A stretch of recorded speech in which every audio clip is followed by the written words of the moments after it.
Good afternoon, everybody. Good afternoon. Oh, I'm not used to this. I'm used to talking loud. Yo. But you guys in the back, you hear me fine? Yes. Thank you. I'm Karen Gorgie. I'm the director of the Computer Center for Visually Impaired People here at Baruch College, and I want to say welcome, welcome, welcome to everybody who's here, who made the effort to come here on this first day of summer. I guess you could have been on the beach, but you've chosen the right place to be, that is for sure. Can I please, oh, I hate that. I'll try to avoid that. Yes, make me nuts. Please, in whatever method you would like to use, please silence your phone. You want to turn on Do Not Disturb, you want to mute, you want to power the thing off, but if you want to have any phone conversations, they have to happen outside this room. We are being videoed, and we have good equipment that's going to be picking up the sound. While we're talking about being videoed, I just want to introduce Mike Scully, who's our videographer. Mike, can you say hola? Hi. So, and I guess if anybody, obviously the focus will be up front here when Mike is videoing, but I guess if there's anybody who has major concerns about being photographed, because it will be on the CCVIP YouTube channel following this, perhaps you could raise your hand now. Any hands? Any hands? I love cameras. What are you talking about? We're good? I don't know what he just said, but. He loves cameras. Okay, anyway, so we will make the biggest effort to make sure that you're not filmed unless you want to be. Anyway, it's very exciting to have our Pas de Deux event. We've got two fabulous presentations, and just prior to introducing the first one, I want to tell you that CCVIP has summer classes coming up very soon, beginning in July. We have some Braille and print catalogs available in the back on the table, so ask anybody. And the other thing I want to make sure you know is that after each of these presentations, there'll be time for Q&A. And we've now purchased, I'm very proud of this, I'm very happy, we've purchased really nice wireless mics so that your questions will be crystal clear to the people who watch after the fact. So when you raise your hand and you get called on, please wait until somebody actually comes to you and hands you a mic. No matter how enthusiastic you are about your question, don't start until someone comes to you and gives you the mic, so that all of your wise words will be recorded for posterity. Okay? Any other announcements, Vern? What did I forget? No, you're good. B+. I am good. Thank you. Thank you. Thank you. Let me introduce now. Very exciting to be able to introduce to you two people from VFO, the new old kid on the block here in terms of assistive technology. We have with us Doug. Oh, I'm not doing it. I said that before. My hand was on your name. So, Doug, tell me your last name again. Douglas. Yeah. Doug Gary, who is the Software Sales and Strategic Manager for VFO, and Bill Kilroy, who is the Regional Sales Director for the Northeast. And these gentlemen are going to present to us the brand new Zoomtext Fusion 11. Very exciting, Zoomtext and JAWS, the latest combo from these guys. And then they will also be presenting the Ruby 7, which I'm told is the jewel of the handheld video magnifiers. So we're thrilled to have Doug and Bill here, and please give them a very warm CCVIP welcome.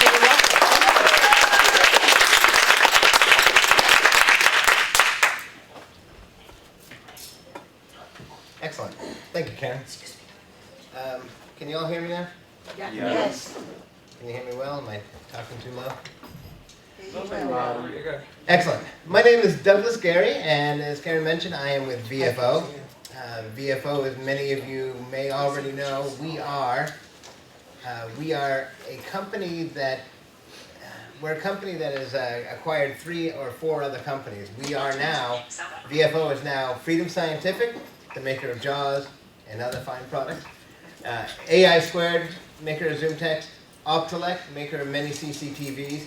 And we have a new partner now. It's called the Paciello Group. Paciello Group. Thank you, Bill. I keep forgetting the name. Paciello Group. They are a compliance company. They are part of our services department, and they work primarily with enterprise agencies to help them with compliance to make sure that those of us who use our products have better access to their software or their documentation.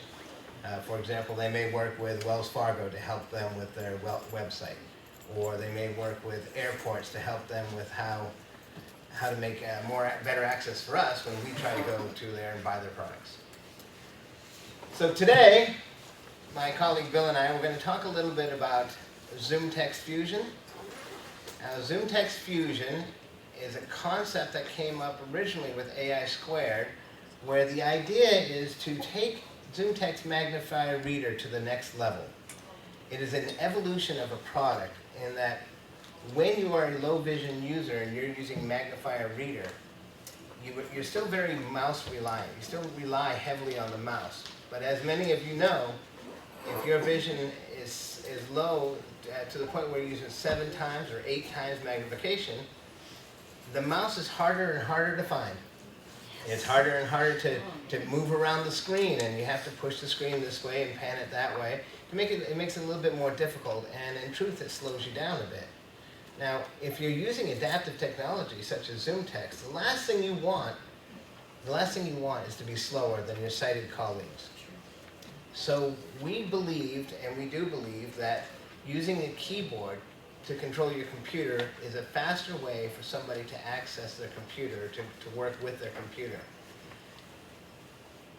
People who are blind know this and have known this for years, that we are keyboard users. We access our computers primarily through the keyboard. So to make Zoomtext more powerful, is we added all the power of a keyboard to Zoomtext. Now the original version was Zoomtext with the keyboard layout and structure of Windowise. But since now we are part of VFO, and Freedom Scientific is also us, it only made sense to incorporate JAWS and all the power of JAWS that goes along with it. That goes everything that you can do in JAWS, you can do now with your Zoomtext. So if you are a person with low vision, and you are trying to compete with your sighted counterparts, and you do learn how to use your keyboard, you can be a lot more productive using Zoomtext Fusion than using Zoomtext alone. The other group of people that will really appreciate it are those who have progressive eye diseases. I myself have retinitis pigmentosa. I'm totally blind now, but there was a point in my life where I was using low vision products. To go from using a really highly visual program into using a screen reading program, which is where it's all keyboarding, that can be a tough move for a lot of people. So when you take a product, the world's most powerful product, Zoomtext, and you start losing your sight, what do you do next? Well, do you just start learning how to use JAWS and then just skip all the magnification? We hope not, because we want you to still use your vision. We still want you to use what vision you have. So instead of... Is there a barking dog in here? I think it's someone's ringtone. It's a ringtone. So instead of having to stop learning one device and one piece of software, Zoomtext, and move over and start learning a new product, JAWS, you can continue to use Zoomtext all the way through your vision loss. You're just introducing new keyboard commands. For example, the JAWS key plus T. Everyone knows that reads the title bar. That's part of Zoomtext. The other changes we've made to Zoomtext, and this is a very key change to Zoomtext, is that we have changed our keyboard layout. Whereas before, when one would use the Control and the Shift and the Alt keys, we've now changed it to where you're using the Caps Lock key instead. And there's a good reason for this. As time has gone on, Windows has a ton of their very own keyboard commands that you can use. Those of us who are screen reader users know that a lot of the keyboard commanding we do is actually a Microsoft keyboard command or a Windows keyboard command. What has happened in the past with Zoomtext is that a lot of those Windows commands were conflicting with the AI squared Zoomtext keyboard commands. They control Shift or Shift Alt or were also Windows commands. So when Windows 10 came out, we understood that that's where they were going to stay. They're not going to make a lot of changes, or at least they promise they won't make a lot of changes to the overall infrastructure of Windows. It gave us an opportunity to recreate Zoomtext. So with Zoomtext 11, we did change the keyboard layout. Now when you use it, if you want to affect some speech commands, you're going to add the Alt key, and it'll be caps lock Alt. Whereas before it was the Shift and Alt. And the same goes for magnification type commands. Instead of being Shift Control, it's going to be caps lock Control. Small changes. We just, and I'll demonstrate this in a little bit. We just thought it would make more sense because our whole goal is to be productive, to give you software that's going to make you be much more productive. And you're going to be more productive if you're using the keyboard. And if we have a lot of keyboard conflicts with Windows, it belies that argument. So today, Zoomtext Fusion 11 was released a couple of weeks ago. And it is the integration of both JAWS and Zoomtext. And what do you get when you order or install Zoomtext Fusion?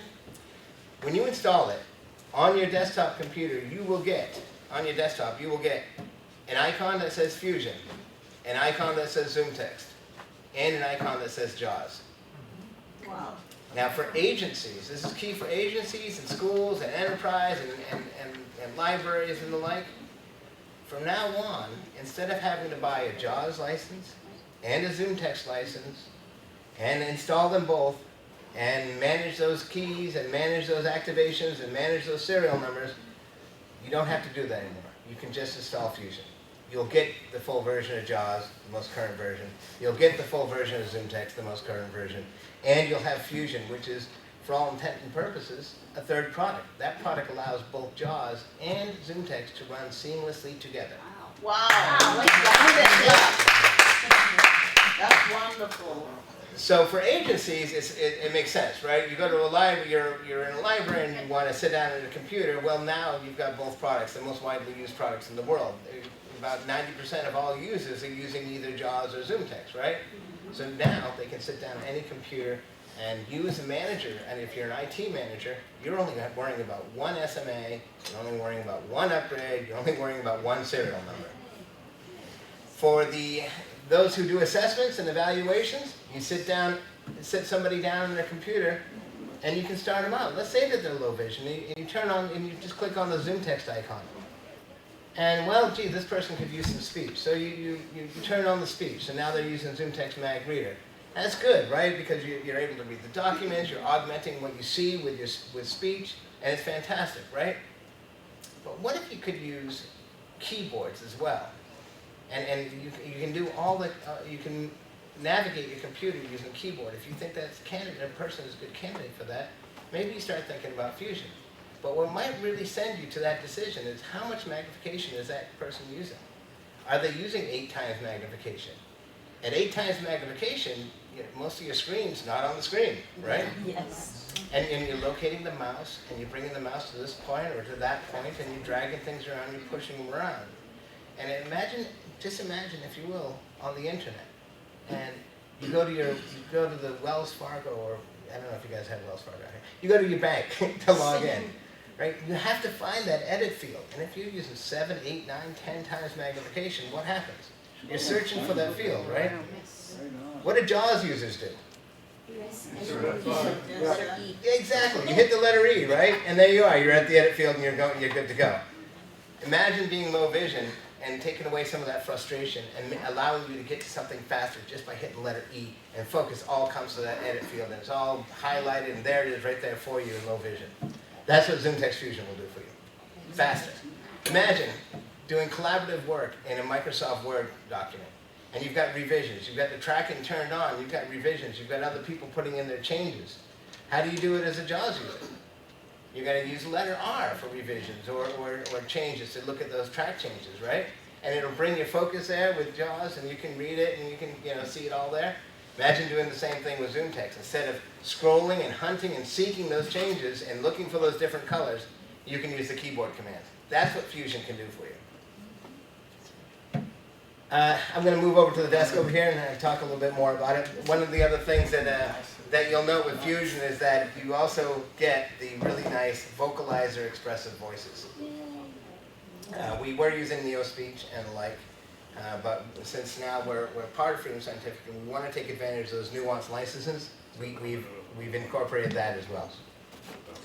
And before I go there, I do want to ask, do we have any questions at all, or are we waiting till the very end? Do it now if you want, up to you. Well, I have a question. I've got a, Go ahead. I've got a question. With Wait for the regard to- mic. Wait for the mic. Here we go. With regard to Zoomtext, when you have, you enlarge the field, like you said, 6 or 8 times, you can always, at least on the earlier versions of Zoomtext, adjust the tracking with the cursor. You can enhance the cursor contrast, and you can track either with the cursor in the center of the screen or from the peripheral of the screen. And for that, it sounds like it's quicker. I don't use a mouse. I use a trackball to move my way around the screen on my desktop. Yeah, nothing's changed with regard to how you do it with Zoomtext. We've only added the keyboard commands, which can make it faster. Okay. Can you all hear me through this microphone here? Yes. Rick? Shall I still? Hi, my question involves the difference between Fusion and Zoomtext as products. Does Zoomtext still use the same Zoomtext speech and the same commands as they used to?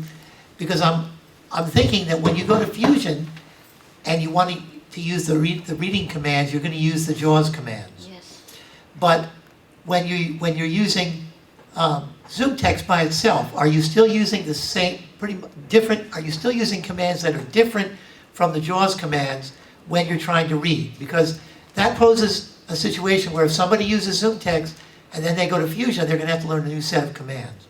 Yeah, it's a really good question, and you've got it right. Actually, Zoomtext, when you're using Zoomtext Fusion, your reading commands are primarily going to be JAWS commands.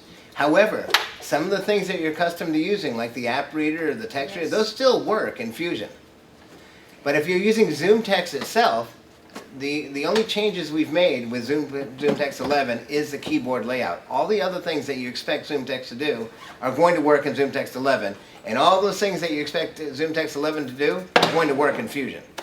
But you get 2 different ways of accessing that reading. You can use the JAWS commands, or you can use the Zoomtext commands. Oh. Nice. Anybody else? Just do Okay. My question is, the Zoom Text Fusion, you mentioned Zoom Text 11. Is it the same, the Zoom Text Fusion with JAWS? Is that the same with the Zoom Text? Is that the 11 The serial one or number is is it the same, I different? guess. It is the exact same product. Zoomtext 11 and Zoomtext Fusion, the Zoomtext part of Fusion, is the exact same thing as Zoomtext Mag Reader. The only difference is that the speech comes from the JAWS engine, so it uses the NeoSpeech. Okay. But they're the exact same product. You can expect Zoomtext 11 to work the exact same way when you're running it as Fusion. In other words, when you're running while JAWS is running. Okay, but the new product you're introducing to us today is the Zoom Text Fusion, right? Yes, With JAWS, or just Zoom Text Fusion is the name? Zoomtext Fusion is the product. Okay, JAWS is the power behind the screen reading part of it. thank you. Anyone else? Yes. Okay. Who's Someone said We something. we had somebody in the back. Somebody right in the back. Sorry. Sorry about that. in the back. I want to give you 2 examples and ask you a question. User A has Windows 10, JAWS 18, and Zoomtext 11 on their screen, on their system, I'm sorry. User B has Windows 10, Zoomtext Fusion. What I want to know is, in all other things being equal, which resolves conflicts and will operate more seamlessly? Zoomtext Fusion. The answer to your question is Yes, a little bit of both. If you have JAWS and you have Zoomtext and you run them both at the same time, they will work together. They will track, they will do everything they can together, because we made sure that happened with both the release of JAWS 18 and the release of Zoomtext 11. Zoomtext Fusion automatically runs them together, but it does build in a little extra of the conflicts, or it takes away a few of the other conflicts. So Zoomtext Fusion, think of it as a single product that's running the other two products. But if you already have both products, you can effectively do the same thing as having Fusion itself. There are some keyboards configurations that you'd have to install. Okay, hey, Douglas, you can continue. We can have questions later. Excellent. I need to turn on this. Oh, we have one more? We got one more, next to me. Yeah.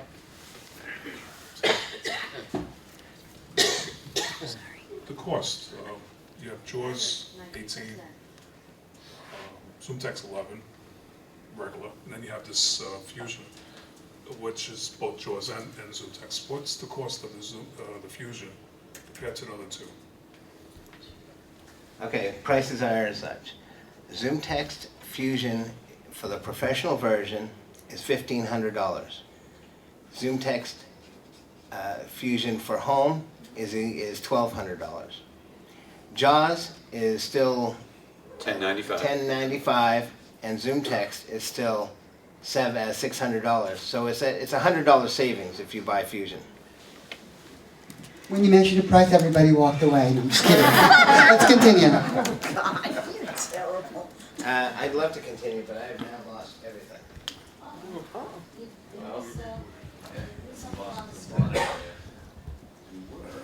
Anything on there? I don't know if a button. Anything on the? There is something on the screen. Anything on the screen? There's the input screen, so I don't know. All right, I think my computer went sleep. Sorry, folks. Okay. Is Magic It's History? demo mode, so, you know. Yeah, if you restart it, it's probably. It's restarting. Here we go. Coming up. Sorry about that, people. That's okay. So while we're waiting, do we have any other questions? PC. Whoa. That is not Do you have another question? Yeah, with regard to Zoomtext Fusion, what operating systems will it work with? 7 and 10. Not XP. Too late, right? Correct. No, we won't support anything that Microsoft's not supporting. Question? All right. I don't know if my cord can reach that far. PC. Can I borrow that? There you go. All right, I gotta log in still. Here you go. Windows sign in. While we are waiting, one quick question. To Password. evaluate somebody working in an office for the Zoomtext Fusion, can you offer an advice on that? Or can you come in and do that so that we have a number to call to notify the office who can come and evaluate for Zoomtext Fusion in an office for an individual with a visual impairment? CCVIP could help you with Well, that. typically that would be one of the services represented here. Very good. I have another Good call. question. Hey, Ron. My question is, since VFO now also owns, still owns Magic and Windows, what happens to those products? Well, a couple of weeks ago, we did announce that we are sunsetting Windows. We are just going to discontinue development on Windows. Magic is another story. We have a fairly large installation base of Magic users and a couple of fairly sizable contracts in particular List box. Switch to Douglas. that give us a compelling reason to continue development. That being said, you'll understand that the bulk of our resources are going to go toward the products that are used most often, and that would be Zoomtext. So while we will continue with Magic and continue supporting Magic, our concentration is going to be on Zoomtext. PC. I hope I got my computer right. It's on the screen though. It says done. Enter password. It's like enter password. Still, huh? Star. Blank, blank. List box. Switch to Douglas Gary. That's me, Douglas Carey. What does it tell you everything? Nothing? It's still on the welcome screen. Douglas Gary, welcome. The box has disappeared. Wow. So you guys messed up my computer. Well, see, well,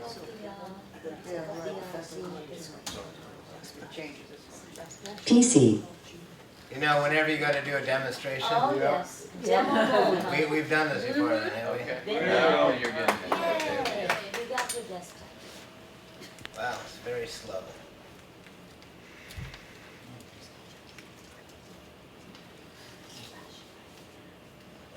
JAWS PC. Desktop. Folder view list. Zoomtext 11. Zoomtext. Okay, the first thing you're going to notice is that the Zoomtext window is Zoomtext toolbar enabled. is a bit different than it was before, because with Zoomtext Zoomtext 11, window. we changed it a little bit, because over the years we've been adding this feature and adding that feature and adding more features, and what we wanted to do while we were changing Zoomtext and changing the keyboard layout, we decided to make a more streamlined toolbar, which is what we now have, and it's a friendlier toolbar, we hope. PC. PC. Zoomtext Fusion Perfect. Okay, is that too loud? I think so. PC. Okay, so as I mentioned, there's a couple of keyboard changes that I think you should be aware of, and I can point those out. Whereas before, when you used to want to change the magnification, you would use you'd use Alt plus. But now we're just doing a caps lock plus. 2.75. 3. 3.5. Okay, and the same goes for backward. 3. 2.75. We also added a feature that we really like, and it's called Zoom to 1. Now, Zoom to 1 comes in handy. Imagine you're sitting at your desk and you have, and you're looking at your screen, but you want to see the whole screen at one time. Or maybe you have a sighted colleague that comes in and they want to look at something on your screen. You, instead of doing the, caps lock down arrow, caps lock down arrow, you can simply do caps lock enter, and that's Zoom to 1. Oh, that's nice. And then you want to bring it back, caps lock enter, brings it right back to where you were before. It's a very slick feature. The other thing that we added, which we're pretty jazzed on, is what we are calling layered modes. And you know how when you have somebody that perhaps they have difficulty in holding multiple keys at once. So to make changes with their Zoomtext, the keyboard command, sometimes it's a little more difficult to do. So we added what we call layered keys, and I'm going to go into layered key mode now with a caps lock space. Entering layered keys. Command. Now, while I'm in here, I can hit the letter M. Type magnifier commands. And now I'm in magnifier commands. I'm just using one finger now. I hit the letter M. I use the up arrow, down arrow, 2.75. up arrow, down arrow. 2.75. Or I want to change the color enhancements. Color enhancements enabled. Color enhancements disabled. Just one letter. And then after a few seconds, it goes out of the mode itself, or you can hit the escape key. In the layered mode, you can do all of the things all the different commands you want to do, whether it's scrolling or program commands or whatever it is, without having to hold down multiple keys. So that's our layered command. Pretty cool? Yes.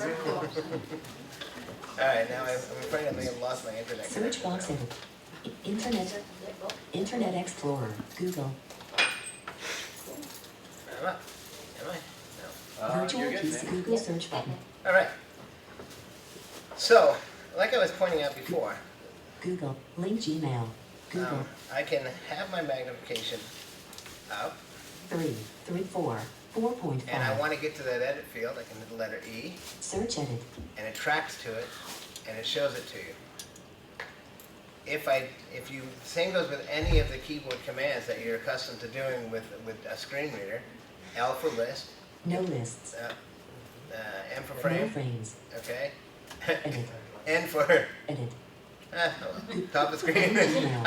It doesn't offer me any anchors here. No headings. And there's no heading. Menu. Flex. Bulk deer resistant. I'm going to Main bulk menu. deer resistant. Bulk Yes, deer that's right. resistant wildflower sequence. Bulk deer resistant This wildflower. website has a lot of different anchors I like to show.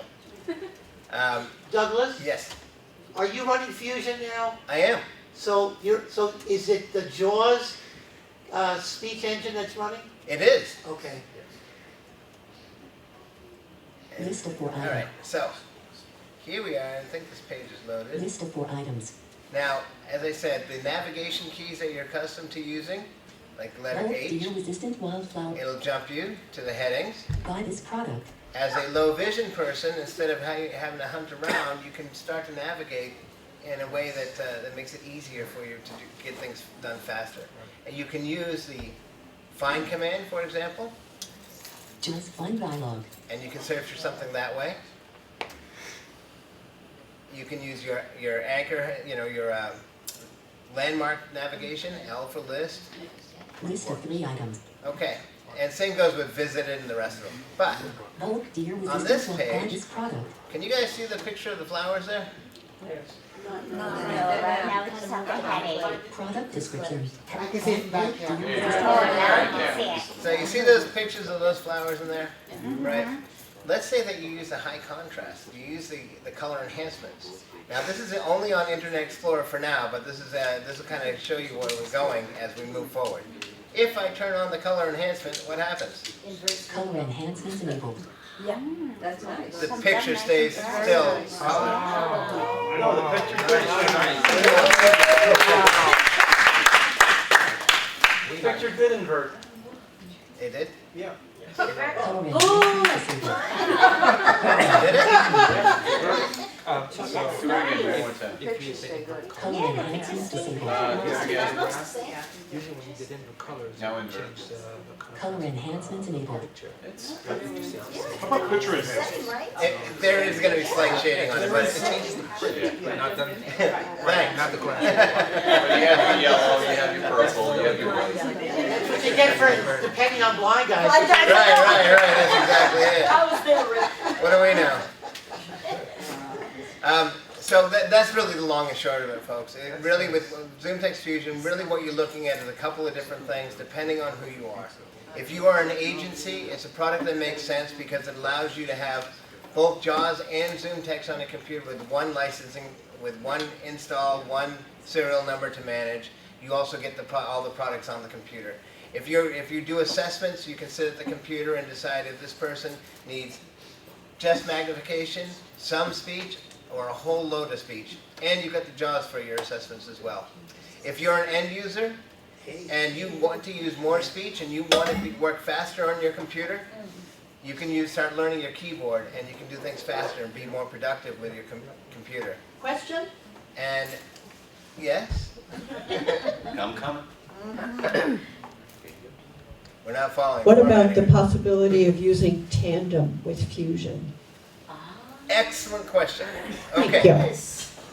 So here's the thing that you must keep in mind. Zoomtext Fusion is both JAWS and Zoomtext. Everything that you expect Zoomtext to do, Fusion will do. Everything you expect JAWS to do, JAWS will do. So, that being said, Tandem, yes. Tandem does work in Zoomtext Fusion. There's one caveat. Because Zoomtext does not have the tandem, you will only get the JAWS part of the tandem. Does that make sense? Just the speaking. It's unfortunate, but we got It's also harder to deliver that kind of video. So something we want to do, I can't promise when or anything, but it is something we want to do. In the meantime, Tandem does still work. And by the way, so do all the scripts. So if you have somebody that's already using JAWS and they have scripts that have been made for them, all those scripts will work in Fusion too. Douglas, I have one more question. Actually, it's not a question. I just want to reiterate something that you said give you the before. I mic want to make here. sure I understand it. Excuse me. Okay. I am an instructor, and I have Zoomtext Fusion. If the person I'm teaching is using Fusion, and they want to use the Zoomtext keyboard commands to read, they can use the Zoomtext keyboard commands.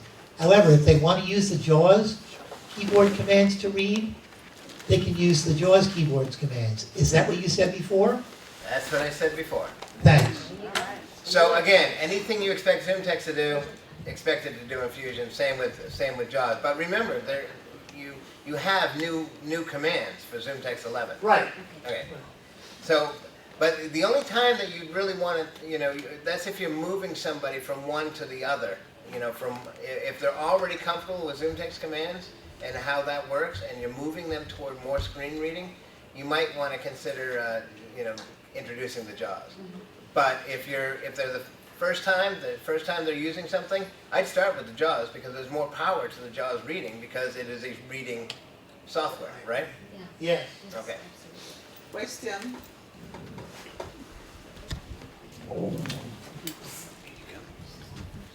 For somebody who has been using JAWS and now wants to move on to Zoomtext in Fusion, the person needs to be trained? Does the person need training to start using it, or the person uses the JAWS keystrokes? That's one question. The other one is, you mentioned having a lot of speech in JAWS or less speech. I didn't get that very well. Okay. Well, firstly, if you're a JAWS user, it's probably because you can't see. So there would be no reason to go to Fusion. I will amend that slightly. There are lots of JAWS users out there who are low vision, who have moved to JAWS because they don't have what some consider useful vision for magnification. Those people may want to visit that because I don't care how much vision you have, some people want to use what they do have. And Zoomtext Fusion allows you to continue to do that. Still magnify things. Even if you have really low vision and you're doing a school project and maybe there's some graph you want to see, if you're a JAWS user at that point, you can't really do that. But Zoomtext Fusion, you can magnify that graph and actually still be able to see it and still have access to that computer with Fusion. Does that make sense? Yes. And Douglas, may I just make a comment? Anytime. It's Lynnette Tatum, and I'm just going the other way here because I am a JAWS user, and I've been using JAWS for, okay, fine. Hello. Okay. I'm a power JAWS user for many, many years, but now I have glasses, and I'm able to see the screen. You have bulk view or whatever up there anyway. And I lost my train. So that's where I'm going. I am a JAWS user, and I'm going to be using Zoomtext, so I'll be able to help my students a little better with it. So you are the cause for the amendment I made. Yeah, there are a lot of people, and person. I think we've all seen it. There are a lot of people who they've been, for one reason or another, told that they don't have enough useful vision, that they must just go ahead and learn JAWS. And I'm not a big advocate of taking away what sight you do have and forcing somebody to use something that simply because they can't use it, quickly. So I think that Zoomtext Fusion is a good response to that. Yeah. Thank you. More questions? How are we doing on time? Don't forget about Ruby now. Oh, I don't think I It's 5 understood very. Okay, let's come back here, and then we'll come to you next. I know. Yeah. So if I got you right, people who have been using JAWS because the light, like from coming from the Zoomtext, affects their eyes, light sensitivity, would the Zoomtext in Fusion be helpful? That's going to depend on that person. Yeah. That really depends on that person. But I will tell you this. You asked about it, and if they already know how to use JAWS, there is a learning curve. You still have to learn some of the magnification commands as well, but not as many as you do with JAWS. Yeah. Okay, but if they have been using JAWS and they've been using JAWS all their life, they need to continue with JAWS and not to go into Zoomtext Fusion. Is that what you're saying? Well, I'm not an assessing professional, but I will say that they deserve a reassessment. Okay, thank you. Okay, and there was another question here, Douglas? Yes, I was wondering, this work with professional settings, the Zoom, JAWS in the Zoomtext Fusion. Does the Fusion work with professional 7 Microsoft? Is that a service pack or is that? Professional? Or Windows, the Windows operating 7 system? Right, yeah, operating system, yeah. So the operating system, Douglas, does it work with Windows 7? Yes. Yes. In professional 7? Windows 7, yes. Okay. Yeah, and then also I know about the some of the software that's work with also is that work with the statewide learning system. That's another one for doing the tests they have.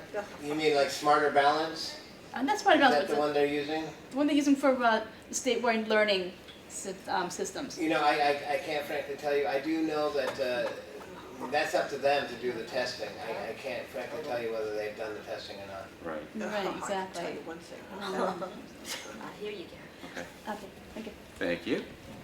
Karen, did you want to add to I that? could make a I do know that Smarter Balance works. That's the only one I'm Well, aware I of. can tell you, I don't know the name of the statewide learning management system from New York, but I have used it, and I can tell you, I don't think new JAWS is going to make it any more accessible than it is. Which means it's not.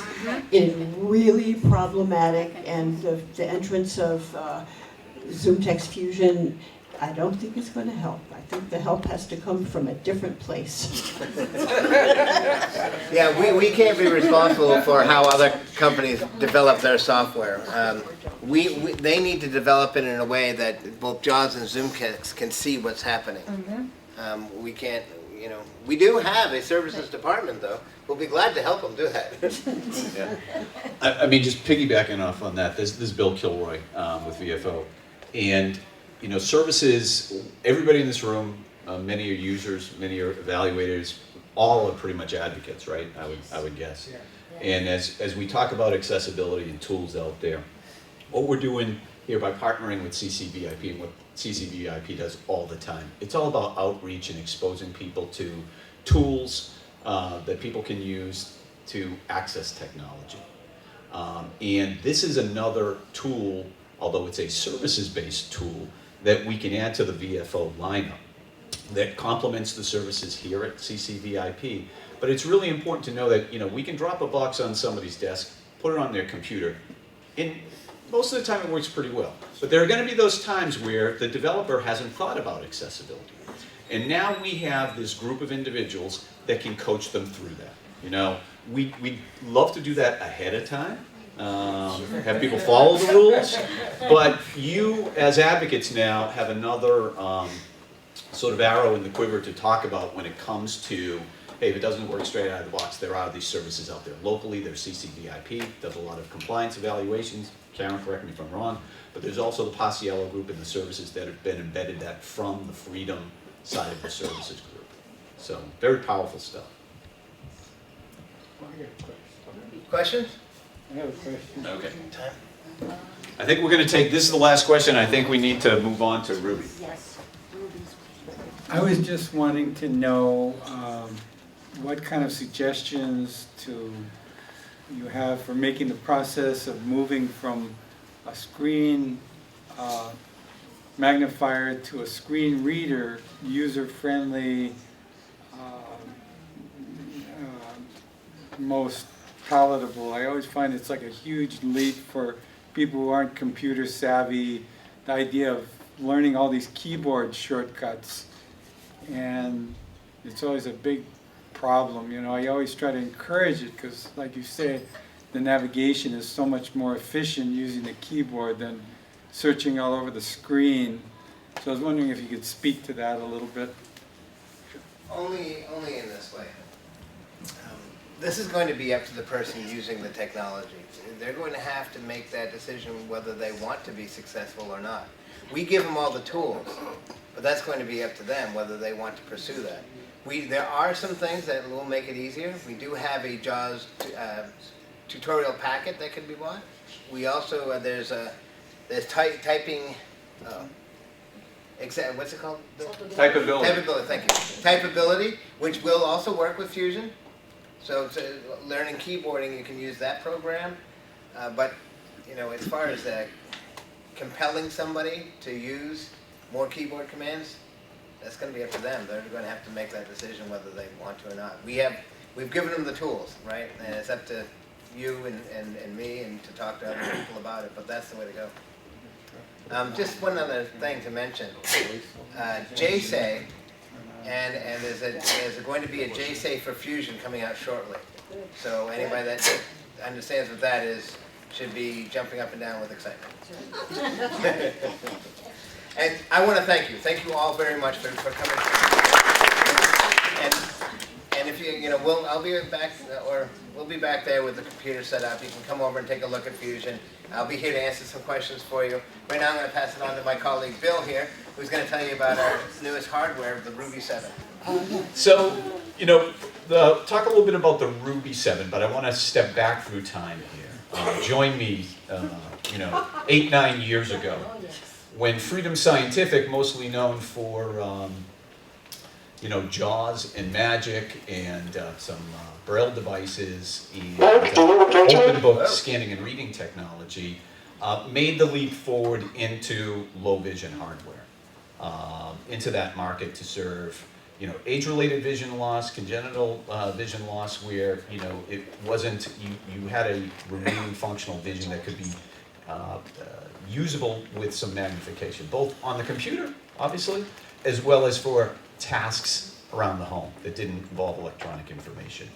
So we came out with, in 2005, a couple of devices, a Topaz desktop video magnifier, and what we called at the time the Opal. And the Topaz continues to this day as a great desktop video magnifier. We've surrounded it with a lot of other tools. The Opal did not continue. It was a miss in the market, shall we say. But we grouped a couple of years later after the Opal, and we came out with a device called the Ruby. And for many years, being an observer on the sideline in my AT career, I would look at the video magnification technology. It was all desktop-based primarily. You didn't have mobile options really that much. So when the class of devices like Opal and then Ruby came out, people were like, wow, I can shove my CCTV in my pocket and I can go places and I can use it, and I'm not having to say, ask a place if they have a video magnifier. I can do some spot reading or low volume reading. And we hit it out of the park with Ruby. It was the sweet spot of the technology giving you a great image, the way we presented it to the user being easy to use, and the third item was, with most all of our products, the durability aspect of it. It lasted and lasted and lasted. It was a great device. So we've evolved from Ruby, which was a 4.3-inch screen, through to the Ruby XL HD, a 5-inch screen, pocket. Again, these are all pocket-sized magnifiers, battery-operated, rechargeable. Ruby XL HD, we introduced the high-definition camera. Then we took a step back and we took the Ruby platform, the 4.3-inch platform, and we introduced the Ruby HD, 4.3-inch screen, additional controls, the zoom in, zoom out, continuous zoom, but a 4.3-inch platform. And then about a little over a year ago, we introduced the Ruby 7. And so a 7-inch screen, color-coded controls. So if we walk down the left-hand side of the screen, we have a power on button that is yellow and green. We have video enhancement modes for high contrast settings that are blue and white. On the right-hand side of the screen, top right-hand side, we have a freeze image button. So if there was something that we wanted to sort of store temporarily, freeze the image and then move it closer to our viewing area. If it was up high, that type of thing, we could stop it. We could press and hold that and actually snap the image and store it if we'd like. Below that, we had a increase magnification button and a decrease magnification button. And then a little joystick, if you will, between the two buttons, which I'll get to in a second. But one of the real innovative features of this device is that the camera actually will pivot for the user. So we call it pivot cam.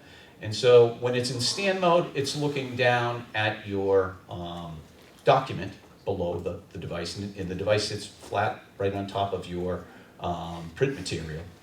And however, if you want to, you can take that camera and then rotate it toward you, and you have sort of self-view mode. So I can, look at my face and take a selfie if I want to. I can, on some of our other devices, I think it's, people do some shaving, they do some makeup, people will, has that mole changed in size type of thing. I try to look the other way. I try not to use my face as the object here. But the other part of this was we could turn that camera in front of us, and we could see in the distance to about 15 feet. So I talk about McDonald's mode, so that if I'm going up to place my order, before I get to the order taker, if you will, I can turn my camera and look up at that menu and scan with the Ruby and get a really good image of, fries, small, medium, and large, what the choices are, what value meal I get today. If there's, salads, which hopefully are on the menu, I can take a look at that as well. So not only do I get to see what's really in the work area, right under the unit, I can now use this as a scanning tool for a little bit of distance. Probably at the most you're talking about 15 feet. 15 feet. So again, it's a battery-operated device. Works 3 hours on a charge, about an hour and a half to 2 hours to recharge the unit. We have HDMI out, so I'm going to connect this to my monitor in a second so we can show the image on a larger monitor. And remember, the bigger you can make your field, the less fatigue there is, the more magnification options you have. So it goes from a low volume reading device to more of a high volume reading device as sort of like a mouse cam type of setup, where I'm moving the Ruby 7 over top of my print material, but I'm looking at it on the monitor that I've connected it to. Okay. We have a mini USB that can do the charging, but we can also offload the images that we store. We can store up to 105 images, but we can offload it onto our computer. Technically, the Ruby will look like a thumb drive to our computer, and we'll just move over the image files for that. So I'm going to move over to the table now and just walk through some of the features. Okay, so can everybody hear me again? Yes.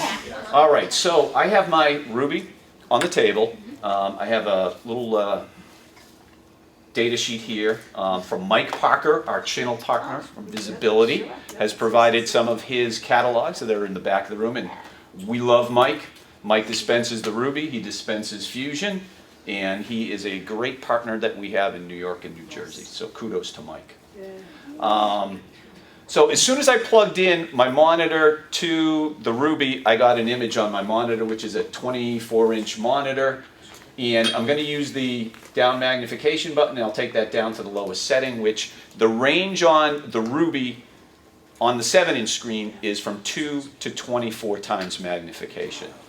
And so all I need to do is press my increase magnification button, and I can zoom all the way up.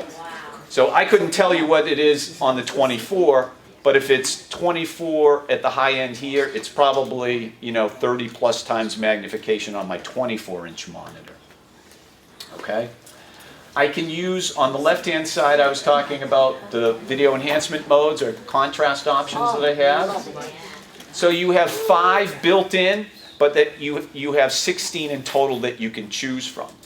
So if I want to get into that mode, I can go press the power button, and I want to say my up arrow key, and I can start cycling through the choices that I have.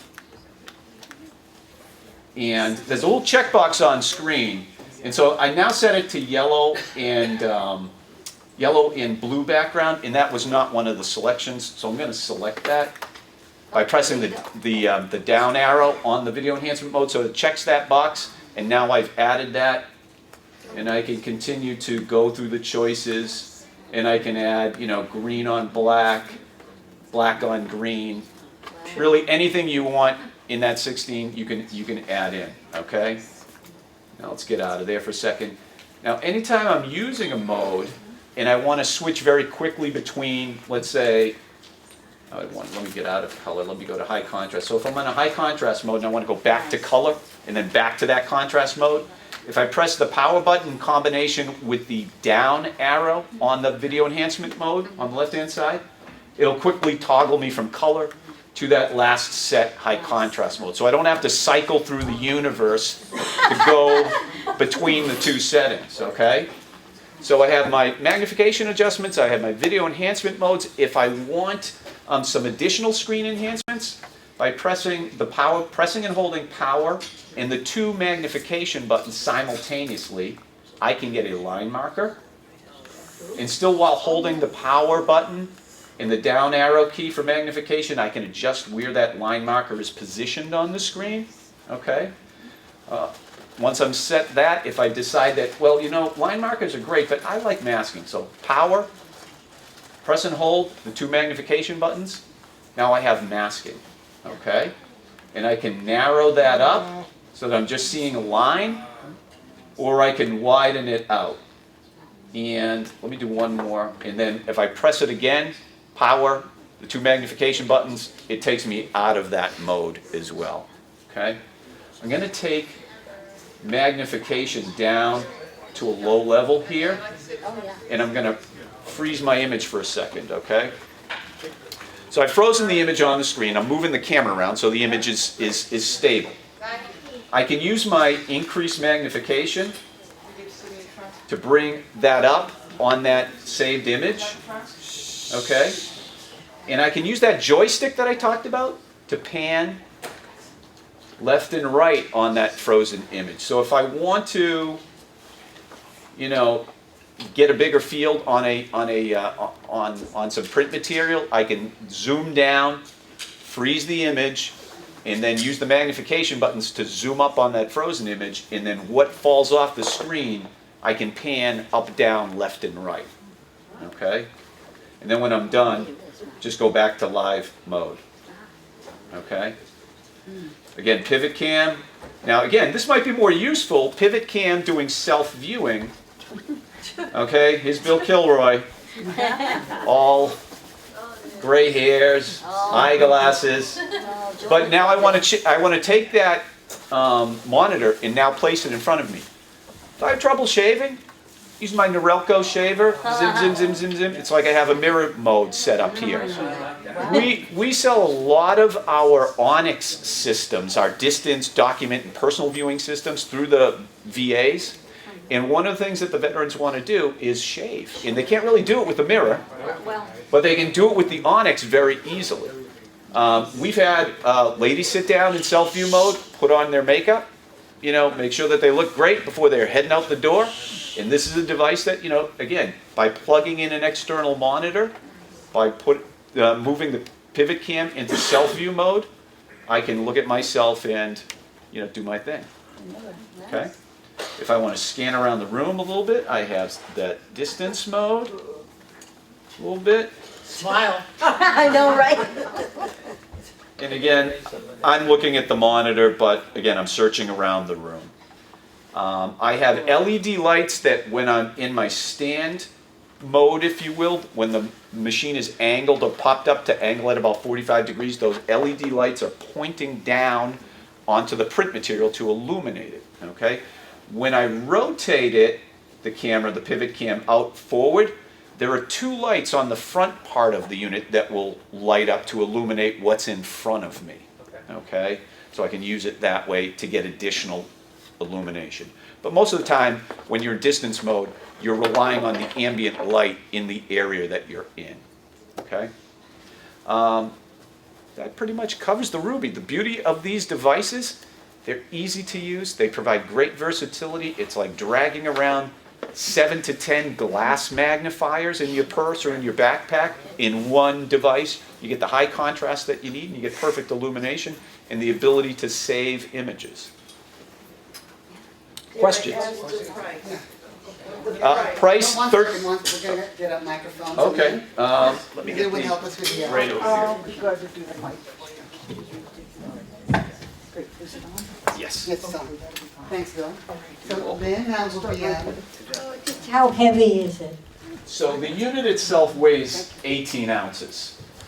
And when we do the hands-on, I'm going to leave it up here, and you can feel it Play with it, do all you want with it. Price point is $13.95, $1,395, okay? Okay, now, you always hear like, oh God, you know, it's like my father used to say when we bought Christmas trees, he goes, he'd grab his wallet, he'd go, oh, you know, $20 for a Christmas tree, any room for bargaining type of thing. So you get that visceral reaction to a lot of AT prices. But I do want to put it in context because there's some good news here. And with electronics, you know, whenever we are able to drive the volume on manufacturing, we can drive the cost down. So the predecessor to this type of device was a device called the Sapphire that we came out with about 8 years ago. And it was a standard definition clamshell kind of design for magnification. Had a pop-up writing stand. That's one thing, I'm glad I'm talking about the Sapphire. Finish my thought process on that. When Sapphire came out, it was $1,700. Okay, so we were able to drive that cost down out of the Sapphire, but when we came out with the Ruby 7, the market has changed. You know, there are those economies of scale, and there's $400 effectively, $300 or $400 that, you know, has kind of been taken out of the pricing on this. Let's go back again for functional use of this device, that pivot cam.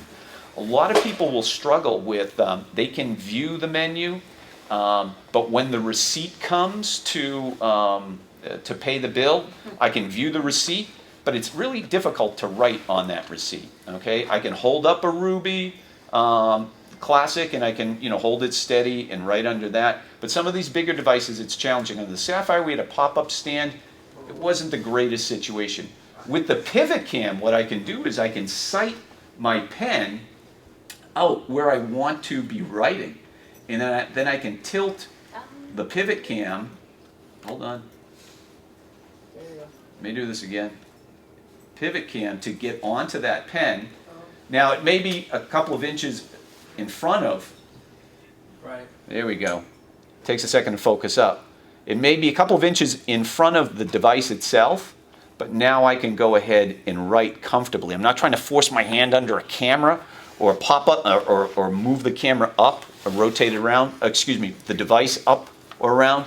I can just find that spot and then write comfortably. And again, these devices, we're not going to fill out an application generally, but when the receipt comes, if I need to sign my name, if I need to initial something, I can do that very easily with something like this. We have a question here. Wait. Okay, question We here. have a question, and I'll come around and get everybody, but we've got the mic. Two questions, two parts. As I prepare my Santa Claus wish list, are you telling me I could connect this to my 50-screen TV, possibly? Yes. Oh, God. And what's the trade-in value? Because I have the Sapphire right here with me. I'll trade that one for that. No. I would encourage you to reach out to Mr. Parker at Visibility and engage him in that conversation. We don't have a formal corporate trade-in program for any of the early devices. And I'll be brutally honest with you. A lot of times in the past when we've done note-taker trade-ins, the value that we gave you for your device wasn't a ton, and most people would go out there and sell it on their own or donate it, honestly, for the tax write-off. Next question? Yes. You said the audio autofocus. Autofocus Is there a way? on camera, But yeah. is there a way to, you know, like to make There's it not a manual? manual focus. There isn't? Oh, No. too bad. There is no focus lock on it now. Yeah. Okay. Question? Right here. Yeah, I'm concerned, like, if you're traveling, because, you know, they're probably planning to ban the laptops and stuff from going on airplanes. Can we use this when we're going through to the plane? I mean, I don't see it being an issue, but just the fact that it's electronic. I have taken my Ruby with me regularly on flights. You know, my Braille devices, lots of AT equipment in my backpack. And like anything else, if the, many times, I don't take it out as a rule, right? I only take out my laptop. But traveling through security, there are times when they'll see something on the scanner, they'll ask you to open it up and tell you, turn it on and ask what it is and that type of device, so you might have to explain it to somebody. But by and large, I've never really had a problem with it at all. Usually they're questioning the Braille display more than anything. Sure. Next question, just a minute, please. Oh, I have to apologize ahead of time. I don't think you'll like this question so much, but at $1,300, I can buy the best smartphone in the world with a very high resolution camera. And even with my $100 smartphone, I can wirelessly put it on my 55-inch TV. And why, this is a standalone device, whereas my smartphone, I can do all these other things in addition to, magnifying it and using it as a magnifier and being able to read text and all. So how do you compete with that? So it's a very fair question. I welcome these questions all the time because it's one that we get quite frequently, is how do you differentiate yourself from some of the sort of mainstream products that are out there that add accessibility a lot of times as an afterthought, right? So whether it's our software or whether it's our hardware, they're designed from the ground up to be accessible tools for somebody with a vision impairment. That's why, one of the reasons why the Ruby has done so well is not just because it magnifies, but because the controls are right there in front of you. It's an easy to use device. It's color-coded. It's tactile. It is, in a way, it's nice that it's just focused on magnifying, because if I want to be reading and all of a sudden my phone rings, all of a sudden my magnifier kind of goes away. But I get what you're saying. My biggest thing in terms of looking at tools for your life, for your occupation, for your independence is to come to events like this, learn about a wide variety of tools, try and get your hands on them, and make an informed decision. There are people here from the ATCs, the Lighthouse Guild I saw walk in. They do assessments all the time on a wide variety of tools for CBVH clients. And I'm a big fan of, there used to be a clothing store that would say, an educated consumer is our best customer. I think I used it at our meeting. This Cy Sims or something. So it's a fair question, and those guys are our competitors. I wish I had their economies of scale, because we live in a small niche world of thousands, not millions of units. If we had those millions of units scale, I think you'd be down to a $50 Ruby. Next question. So be advocates and spread the word to your friends. Just a minute. Thank you, everybody. I'm just going to be a dictator for a second because it is almost 2:30 and we want to make sure that everybody gets a little chance for hands-on and then that Lynnette is able to start pretty close to 3 o'clock. So I have one other announcement after this, but first I really would like to thank Bill and Doug because it's been fabulous. And the other announcement I wanted to make, and I promised Vern I would do it, is that in addition to the catalogs and all those other things we have on the table so you can find out about our classes, we have a very cute basket in case anybody would like to help support these demo center events, because we think they're really important, but of course they cost money. And so it makes a difference when people help. So we really appreciate that. If anybody would like to contribute a little bit to this event and the next one, and et cetera, please feel free. We'll be so grateful. Thank you, everybody. Thank you all.